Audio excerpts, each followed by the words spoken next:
you want to make sure that everyone that plays your game doesn't just like sort of like your game. That you got to find people that really love your game and accept that not everyone is going to like it. Wah, wah, wah, wah. Distraction makers. Okay, so we're talking about co-op. Yeah, I feel like you have a lot more experience. I'm learning a lot more about king making, but I feel like I'm still inexperienced in discussing it. So the really big problem with co-op and why it's cursed is players suck. People suck. Oh, that's why. Yeah, steamrolling. Steamrolling is the actual problem. I don't feel like you can blame people for that. Okay, it's not that they suck, it's that they care too much, right? So when you have a mismatch, this is something that's outside of your control as a designer for the most part. Maybe explain, like when you say that players steamroll, and this is the problem. Maybe explain a situation. We're going to talk about, we'll talk about steamrolling. Games. Steamrolling is when you're playing a co-op game.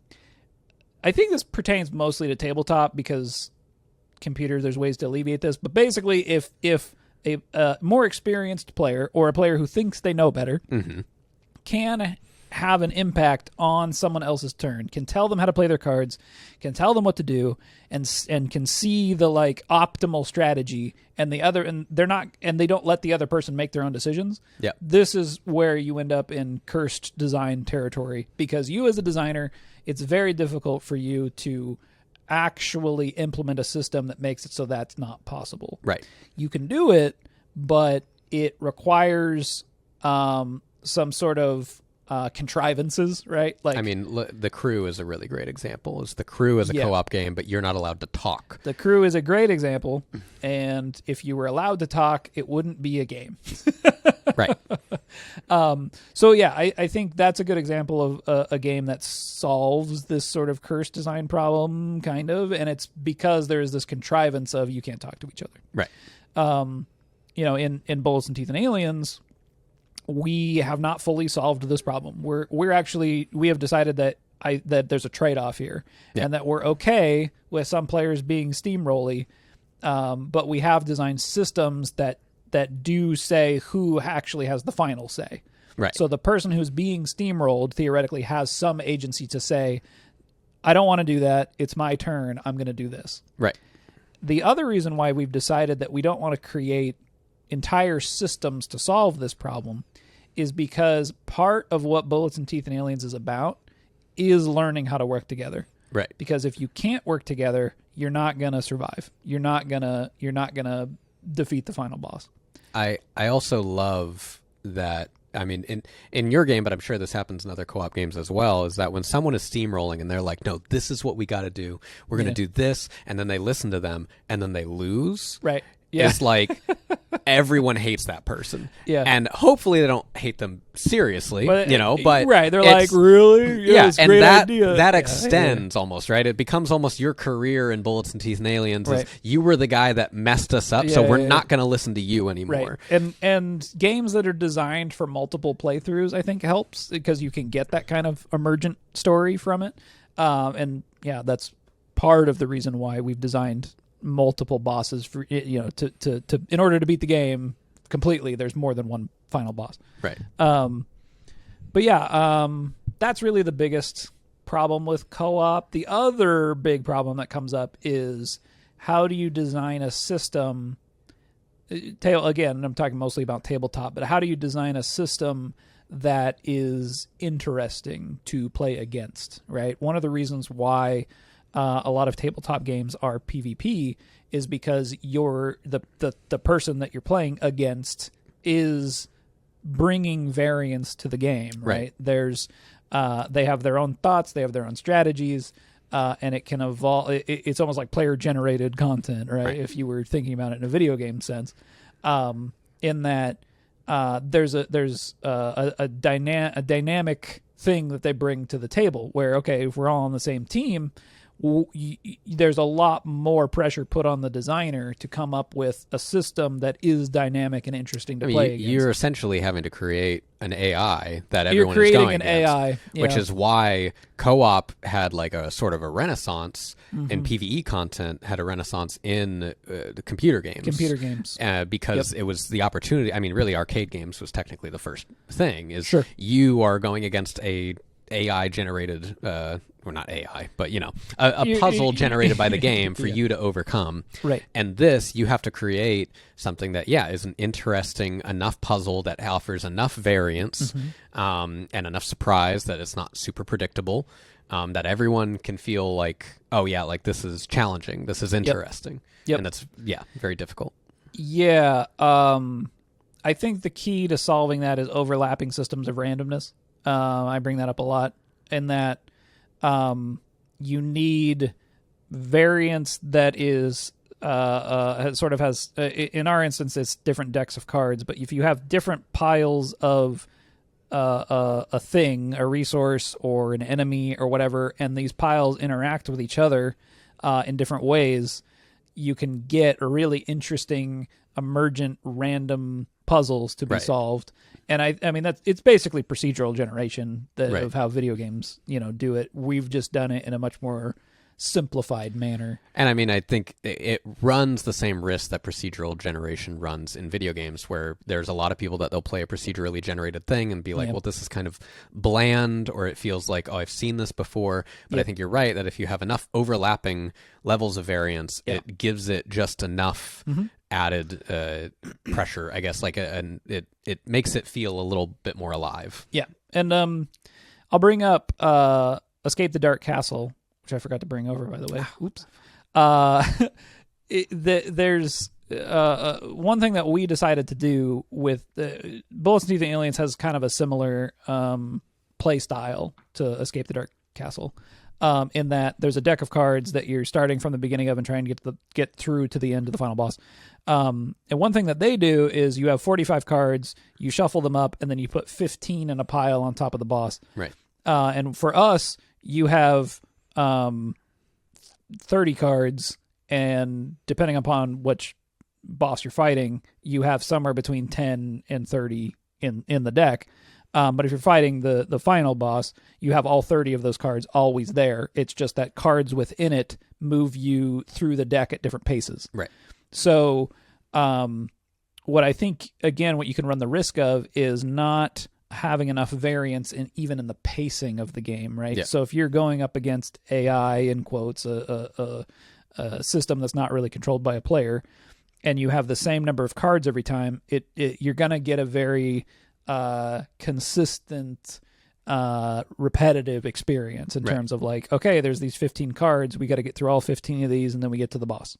Where Bullets and Teeth, there's 30 cards there, but you might only see 10 of them. Right. You might see 15. You might see 20. You won't see all 30. But the cards that you will see are going to be different each time too.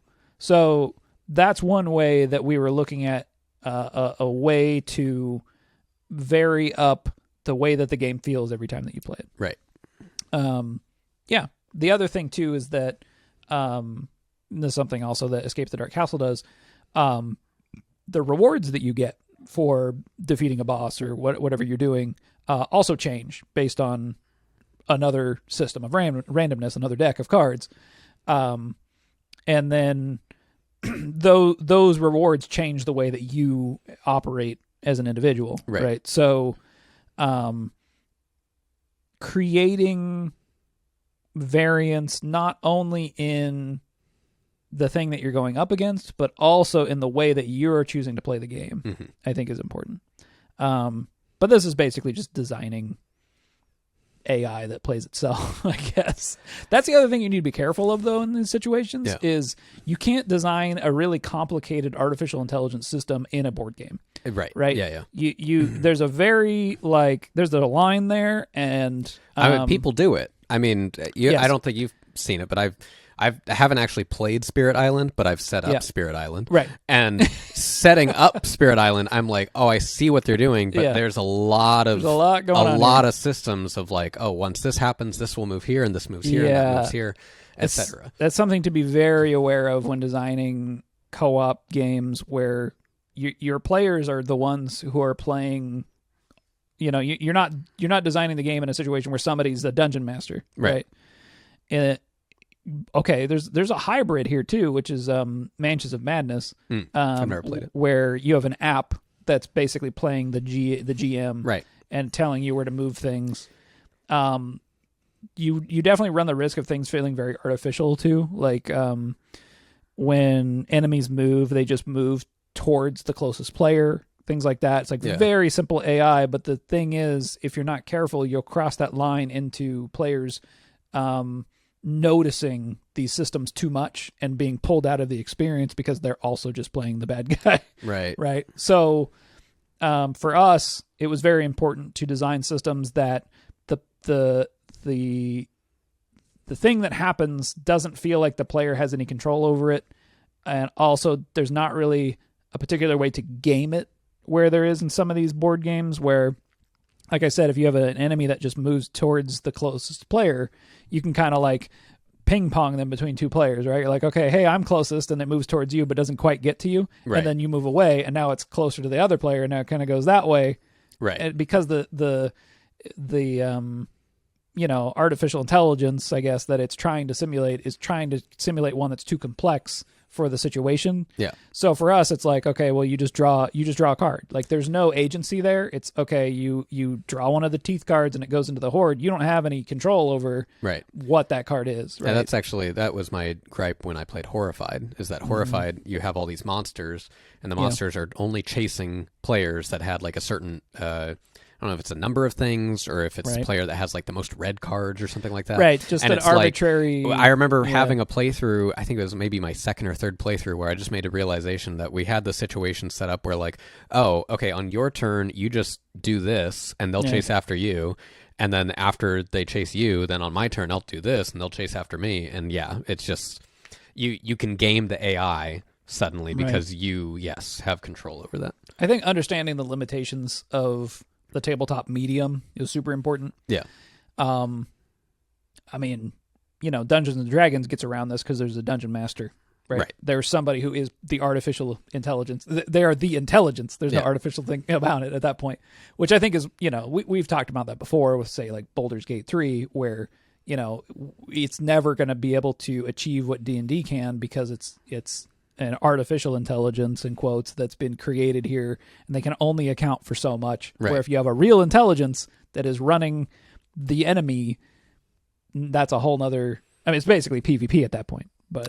Right, in a way. PvPvE. Yes, PvPvE. Yeah. I think, to go back, because I think that the real problem with co-op that people run into, and why a lot of people are like, don't do co-op, or you can't do co-op in this way, is what you're saying about steamrolling. And you said it's not as big of a problem with digital games, but really I think it still is. It can be. It's just that most of the time in video games, a PvE environment or a co-op environment is just real-time action. So someone could yell at you and say, like, shoot that thing, but if it's within a split-second time, it's not as... The infamous 50 DKP minus of World of Warcraft. Welps! Left side! Even side! Many welps! Now handle it! Fuck! We got 2 healers though. That's a fucking 50 DKP minus! Do you know what I'm talking about? It sounds so familiar. 50 DKP. It's a raid leader who's yelling because nobody's listening to it. Like, there you go. Right. That's it. Steamrolling still. But in a turn-based environment where you have as much time on your turn as you want, someone else could play the game for you. Someone else could just look over your shoulder and say, well, you do this instead, and then we'll all win. Part of the way that digital gets around this is that you're separate from the people, right? So in Bullets and Teeth and Aliens, everybody has their own hand of cards. Right. And you obviously can just show everybody else what's in your hand. Yeah. Right? And there's no rules against that in the game. Right. But we don't explicitly say that you can do that, right, so that if players are feeling a bit overrun by someone else, they don't have to show them what cards they have. Right. They don't have to know that you're making and in fact there's been playthroughs that the whole table has their hand out, but one person's like, I don't want to show you guys what I've got. Right. And it is interesting that it can facilitate. I think that the reason that people, I mean, we'll talk about kingmaking at another point in time, but I think that there's a lot of similarities between the cursed problems of co-op and the cursed problems of kingmaking. Is that really it's some sort of a situation that is more political than anything else can interfere with the game systems. Yeah. And that someone can just make a decision of, I'm taking charge. I'm going to say we should all do this stuff. No one actually has to do it, but it is pretty annoying when someone does that. Right. Whereas in kingmaking, someone can just say, well, I'm going to decide that that person wins. Yep. And all of that is outside of the game's systems. Right. That's probably the thing that's probably the through line through the cursed design problems, is that there isn't like a real like official solve that you can do on a systemic level to stop players from doing these behaviors. Right. You have to put some of the trust in the hands of your players. Yeah. And I think that's okay. I don't think people, for sure. I do think that it's maybe too quick for people to say, like, don't design a co-op game for this reason, or don't design a game with kingmaking for this reason. When you look at Commander Magic, it's the most popular way to play Magic, right? And it's the most political game I've ever. It has played. It has some cursed design problems, right? So it's not to say that like a game with these can't exist. In fact, this is probably one of the best places to look for innovation. Yeah. Because a lot of games have made it their objective to limit this as much as possible, especially when, our a lot of designers up until now and still now come from a very a background in which they want games to be logical and perfect, and I am this way myself most of the time, and if you're making a competitive game as like that's your goal, then it has to be this. Yeah. Is that there has to be a logical solution to these problems. But I think there's a lot of space for games that aren't as concerned with that. There's a lot of experiences that can be made, and a lot of human psychology, and a lot of openness for you to have an experience with your friends that is facilitated by the game and get to know them better and work with them better. But keep in mind that you are potentially creating a scenario in which people can discover. It's interesting, right? Because there's, I forget what the story was, but it's, I think they were playing diplomacy or something in this office environment, right? Yeah. Where some people were like, we're just playing a game. And so they decided that they're going to stab people in the back and do all kinds of stuff that makes you go, maybe that's not the right place to do that, because you're supposed to be in a trusted working environment. And now these people feel like, can I actually trust this person? Yes, it was just a game, but I don't know. They took the opportunity to do it. Right. Then in the realm of fantasy, they decided to simulate with someone that stabs people in the back. And so that can extend outside of the game. Yes. Yeah. And so you as a designer need to understand that that's a possibility in the systems you're creating. This is getting a little bit away from co-op at this point, but yeah, I mean, that's, if we're looking at co-op in terms of there's an ability to be, like, let's say it's a PvP environment, but you have more than two sides. This is a similar, like this is where co-op starts stepping into kingmaking and things like that, is that you've created a PvP scenario, but you can have like two people on one team against one other person, things like that, right? Where there isn't like just clearly defined one side and another side, and that's it. Yeah. And so when you start moving into this territory, I think that the thing to be aware of is that you are creating the opportunity for players to have a bad time. Yeah, there is. I think that I really do feel like it is similar to something Mark Rosewater talks about a lot, which is that you want to make sure that not everyone, that everyone that plays your game doesn't just like sort of like your game. Mm-hmm. That you got to find people that really love your game and accept that not everyone is going to like it. Yeah. And I think that when you find these sort of curse design problems, I think there's going to be some people that, probably don't like the co-op environment. They probably maybe just don't like the people that they'd play it with. Yeah. But the people that really like it are going to really, really like it. Yes. And they're probably going to be the ones yelling. But you get a room of 4-5 people and they're all yelling at each other. All really like and, it. There you go. And telling each other what to do. It's pretty entertaining.